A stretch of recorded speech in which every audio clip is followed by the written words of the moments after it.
One of the main problems of having a smartphone is that you can easily run out of battery power. And there are some tips for actually saving battery power. If you recently installed iOS 7, I've got a separate podcast on some tips specifically for that. However, any smartphone uses a lot of battery power. So things that you can do to save battery power include switching off your Wi-Fi when you don't need it. So if you're out and about and you haven't got a Wi-Fi connection, it's worth switching that off and just allowing it to get your 3G or 4G connection. If you've got the Wi-Fi switched on, what does actually tend to happen is it's still looking for Wi-Fi, so it's using a bit of energy to do that. On an iPhone, you can switch that off by going, if you're using iOS 7, you can pull the control panel up and just switch off the Wi-Fi there, and it's easy to switch back on again. If you've got a smartphone such as an Android, then you can just pull down from the top of the screen like on this Galaxy S4 and you can switch it off right here. So you can also go into your settings on an iPhone and also on the Androids and switch it off there.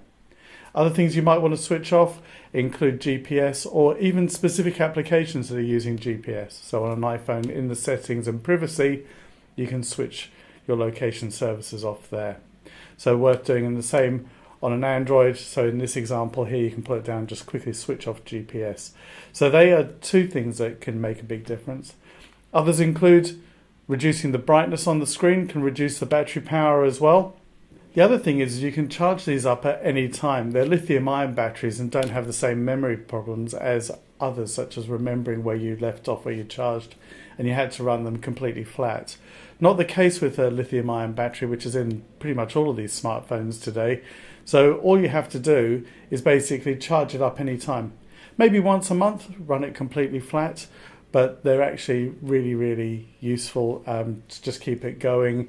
I tend to boost mine during the day or whenever I can actually charge it up. You know what it's like, it's easy for it to run flat. The other thing you can do is get a battery booster pack.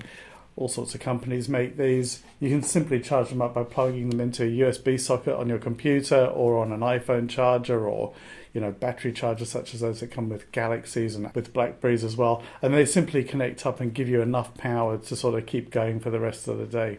So there are a few little tips you can use for saving battery power and making it through the day without running out of juice.